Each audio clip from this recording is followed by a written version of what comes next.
Hello there, AP World students. Let's go ahead and continue learning about Unit 5, Other Revolutions. More things to know. Look at all these flags that people are carrying. It's a time to just make countries happen and make them based on largely cultural lines. So let's go ahead and keep learning about the past. I gotta click the button. Okay, so here are some important terms to know. If you had me last year for human geography, I taught the heck out of these terms to you. But these terms are going to come up all over again. So perhaps you're going to remind yourself what all these terms mean. But so let's get into these. So a nation is a group of people who are all the same. They've got the same language, the same religion, the same culture. People who are sort of ethnically, culturally united with each other. A state is a politically defined area by a government synonymous with the word country. What makes these terms so confusing is our country is called the United States of America, but our country is officially one state that has 50 sub-states inside of it. So state and country, those words are the same. Nation is a group of people. But then you get this concept of a nation state when those two concepts overlap. It is a country that has one cultural group in it, or the country's like 95% plus that one cultural group. Some excellent examples of nation states are countries that have official religions, that have official languages, and they're sort of seen as the homeland of a certain ethnic group of people on planet Earth. So, like, for example, Japan, great nation state. Sweden, to a good degree, France, but France isn't a great example.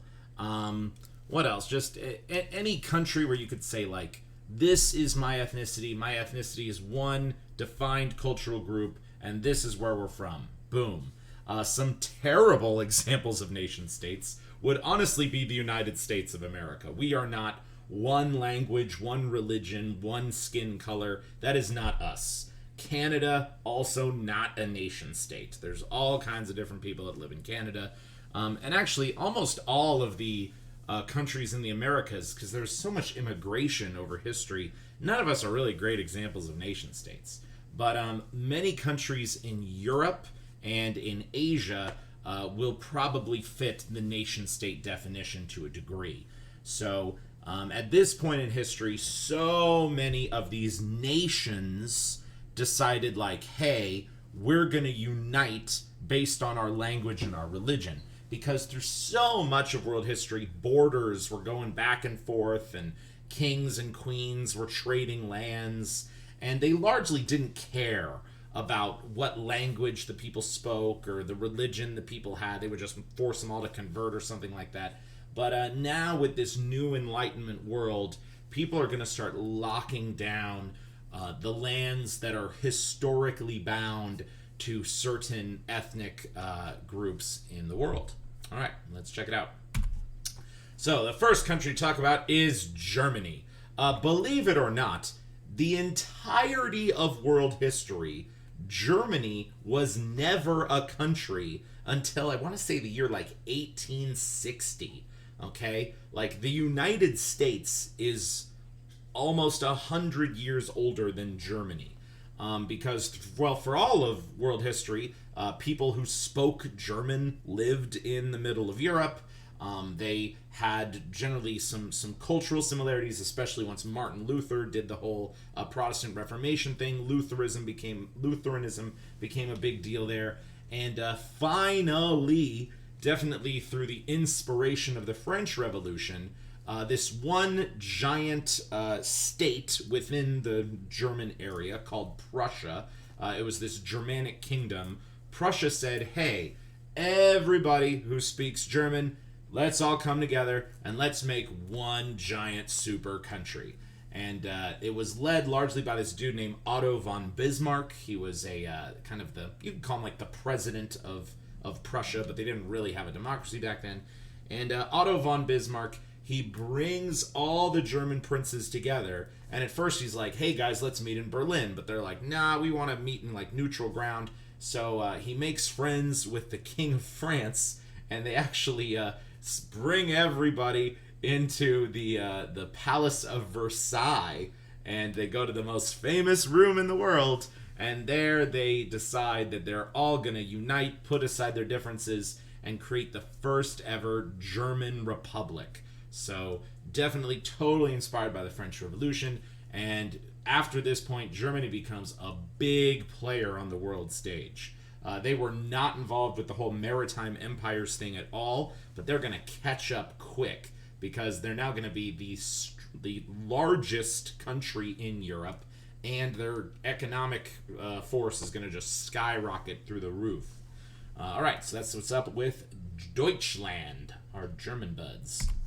All right, and then the next country to talk about is Italy. Similarly, Italy was this fractured mess of a political environment for the last couple thousand years. I mean, ever since the Roman Empire fell in the year 400, Italy was like maybe a dozen or so city-states, and these city countries were battling each other all the time. You know, like Venice was a big one during so much of the Silk Road period. But now, finally, these two guys, both named Giuseppe, what an interesting fact, Mazzini and Garibaldi, they united the entire country of Italy together, and they did it along these sort of nation-state kind of concepts. They said, okay, where in the world do people speak Italian? Oh, hey, it's basically just right here. Well, why don't we use nationalism and connect our Catholic faith and our Italian language and bring all these different people together and create one united country? And, well, I think there's still to this day, is one kingdom in Italy, the kingdom of San Marino, that just refused to join the team.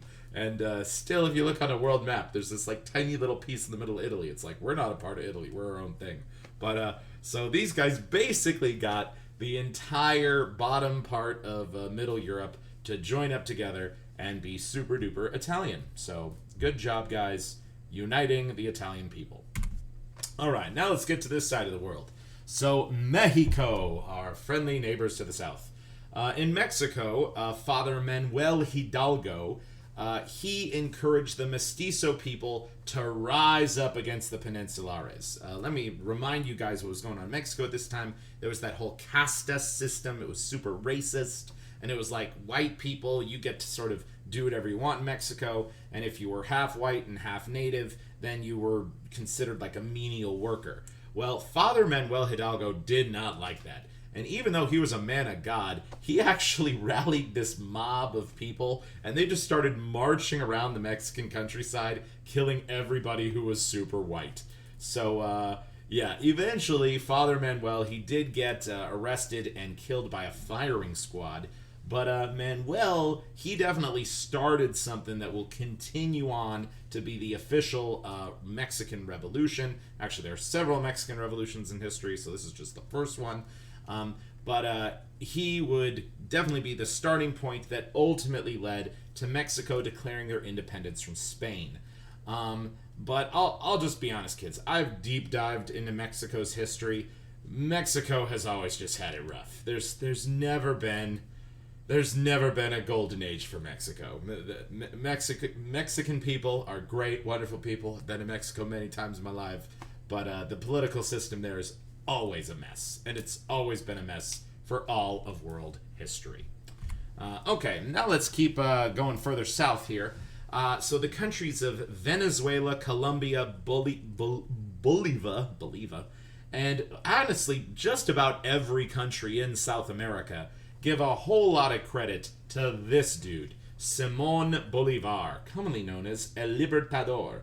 And Simón Bolívar has a pretty interesting life story. You're going to see a lot more about him in a extra credits video series.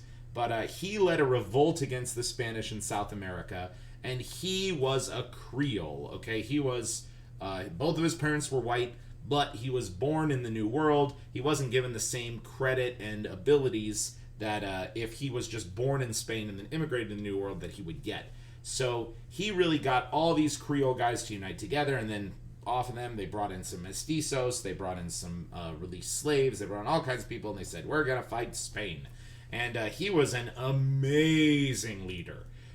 He never gave up. Like, I think there was like, he actually lost more battles than he won, surprisingly enough.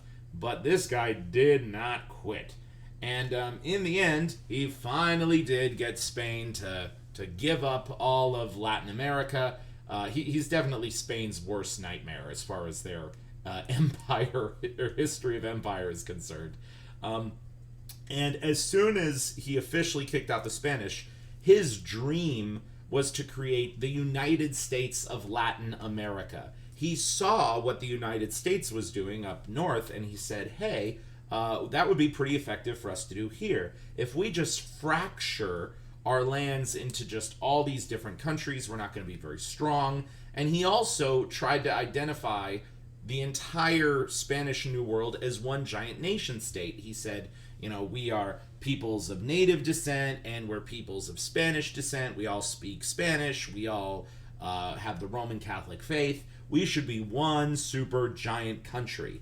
And if his dream was a reality, I would definitely think that the united Latin America would be this pretty impressive country on the world stage. But however, Simón tried his best, and he could not get the various governors of these Latin American states to get along with each other. So his conference failed, and shortly after that, he was assassinated. So it really sucks. And he did so many good things in his life, and he was going to have this crowning achievement at the end. It just didn't work out. So, darn. All right, moving on. All right, now let's talk about New Zealand. See, we're bouncing all over the world today. So, in New Zealand, Britain, see, at this point in history, Britain has now built the world's biggest navy. They're just rising through the ranks. And Britain explored New Zealand, and they created a joint stock company called, guess what it is? The New Zealand Company. They never really were very creative with their joint stock company names. They sent settlers to New Zealand in 1822, and sure enough, there were some native people living there called the Maori people. And the Maori, they really didn't like the settlers. I mean, you definitely usually don't like it when people just move into your land. So there was a bunch of wars they fought with each other, and several of the the Maori chiefs, they heard about this idea of nationalism. And it was kind of an interesting historical fact that even these concepts that, hey, we all speak the same language, we all have the same religion, we should all unite together, and we should, create a land to serve our own people. So they use those concepts. They fight it against the British, but the British won, okay? Like, even with nationalism, you just can't beat fancy European guns. Because the Maori, they didn't have that stuff. And the Maori, they have an interesting name for this war. They call it the white man's anger. I just thought that was an interesting thing when I was researching this. But as a result of these wars, Britain won all of them and confiscated the majority of the land from the Maori people. And still to this day, they're Maori living in New Zealand, but they're just like, meh, give us our land back. So still ongoing. All right, moving on. All right, now let's talk about Egypt. Seems going in all directions. So Egypt was under control of the Ottoman Empire for basically the entirety of, well, not the entirety of this class, but most of this class. And this interesting thing happened in Egypt. The Janissary governor was a guy who was originally born in Albania. He was originally born a Christian, but he went through Janissary school. He became a Muslim. And then the Ottomans stationed him way far away from his homeland in Egypt. And when he got to Egypt, he started to notice that the Egyptian people were really different from the rest of the Ottoman Empire. I mean, even to this day, Egypt has sort of like its own version of Arabic. It's conversational if you know Arabic, but Egyptian Arabic is definitely a unique dialect. And Muhammad Ali Pasha heard about the ideas of nationalism. Okay, it's this common theme with everything I've brought up in this lesson. And Muhammad Ali Pasha said, hey guys, we should break away from the Ottoman Empire, and I'll lead Egypt to having its own nation state and a land for the Egyptians of the Egyptian people. and the Egyptian people were all about it. So they declared their independence, they fought a war with the Ottoman Empire, and actually Muhammad Ali Pasha, not only did he win that war, he actually went on the offense and got his guys like all the way into Turkey, and then Turkey surrendered and said, okay, have your own country. So the Ottoman Empire has now lost one of its major holding points, because Egypt has always been a pretty wealthy spot, and it's in this just great geographical spot in connecting Africa to Asia. So something that he decided to do that was really smart was he reformed Egypt into this cotton-making powerhouse, and it really provided cotton for almost all of Europe's clothing factories. And it was during this time simultaneously that the United States of America was growing its cotton industry and growing its use of slave labor, but Muhammad Ali Pasha undercut a lot of those southern slave labor plantations in the United States and said, hey, buy your cotton from Egypt, no slaves here. And that really convinced a lot of people not to buy from the United States and added tensions to our Civil War. So there's this whole global history stuff going on. But, yeah, so his whole life, Muhammad Ali Pasha did a great job ruling Egypt. But almost as soon as he died, the next guy who took over just sucked. And the British Empire is just going to do their whole Mongol of the Sea thing, and they're going to sail on into Egypt and take it over as soon as he's off the throne. All right, moving on. So now let's talk about the Philippines. What up, Filipinos? Yeah, see, you're in this one as well, too. So the Filipino people, they were under control of Spain ever since, the Manila Galleon thing, and Spain took over certain parts of the world during maritime empires.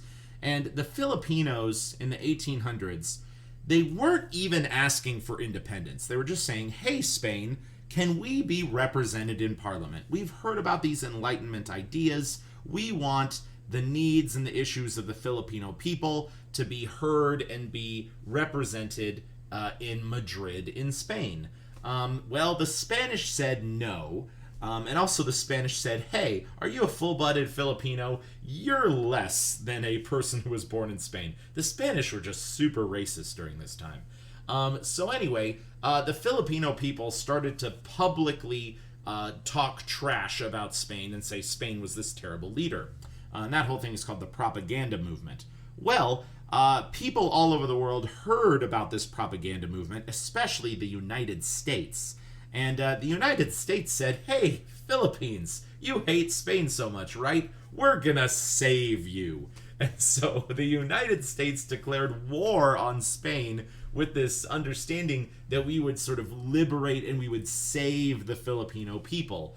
And this happened at the very end of this century. So I'm going a little bit ahead in the time scope here. And in 1898, America devastated Spain in the Spanish-American War. We beat Spain so bad, Spain would never recover as a serious international political player. So, as a result, the Philippines would become an American territory until 1946. And at first, the Filipinos were happy to have us. But then after a couple years, the Filipinos were like, oh, wait, it's the same kind of thing. Like, hey, America, are we going to be represented? Can we, have people in Congress? America's like, no, you're not white. So it was just one racist power got replaced by another one. So super rude, America. All right, moving on. All right, now let's talk about the Ottoman Empire. So I already told you that they were losing a bunch of land in Egypt, and that's probably related to the issues I'm bringing up on this slide. But so the Ottoman Empire was not blind to what was going on in Europe and these changes with the Enlightenment and nationalism and these new ideals. And in the late 1800s, the Ottomans said, hey, look, we speak the Turkish language. We have kind of our own understanding of Sunni Islam. We're really proud of our Ottoman heritage. So let's also really push Ottomanism as a national identity based on the Turkish language and Sunni Islam. But I mean, they weren't hating on all the other societies. By all accounts, Ottomanism and Tanzimat were these cultural movements trying to say, like, the Ottoman Empire should be this open, multicultural, amazing society, but our official language is going to be Turkish, our official religion is going to be Sunni Islam.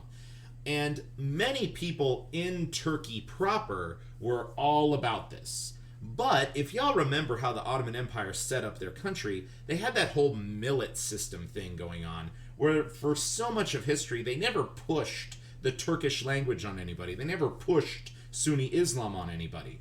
So while these concepts of Ottomanism and Tanzimat were spreading around, many people in the Ottoman Empire said, well, I don't speak Turkish. I'm not a part of this. In fact, I want to be my own country. So in a way, this system kind of backfired, okay? Because, yeah, it united the people in Turkey, but all the other tinier parts of the Ottoman Empire that had their own cultural groups, they said, actually, we want our own thing. We want to peace out. And the Ottoman Empire began to just fracture and fracture and fracture, and it would finally die at the end of World War I. So, and we'll eventually get there when that comes up.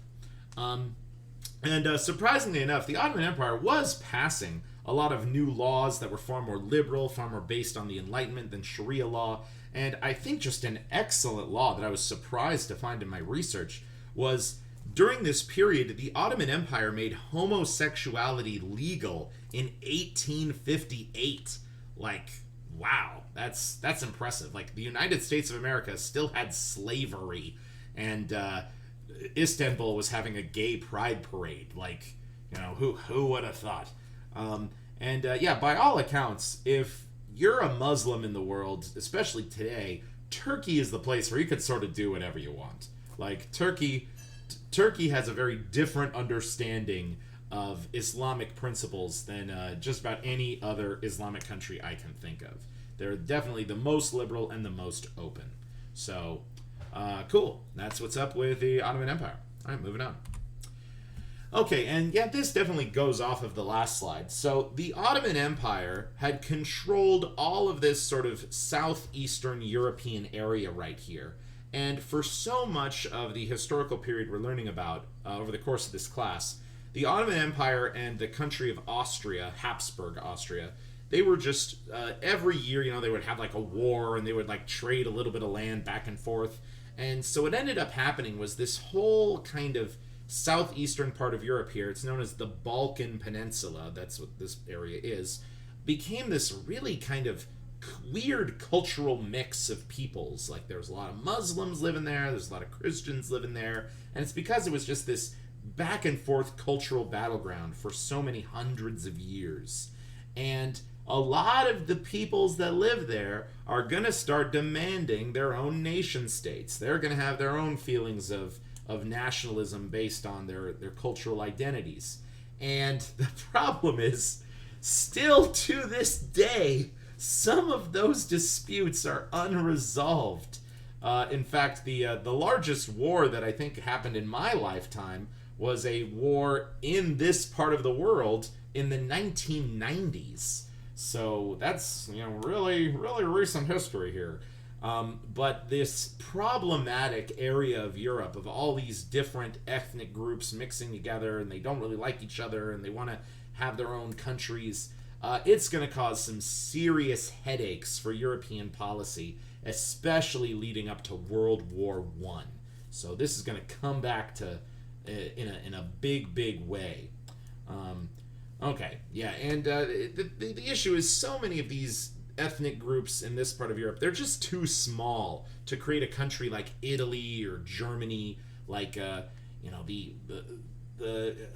Bosnian people. There's maybe like 1 million of them at this time period, and 1 million people is not enough to create a effective government on the world stage that could challenge a bigger, better country like Austria or the Ottoman Empire. All right, moving on. Okay, so I'll bring all this up in the next lesson. All right, that's it for me. Peace out.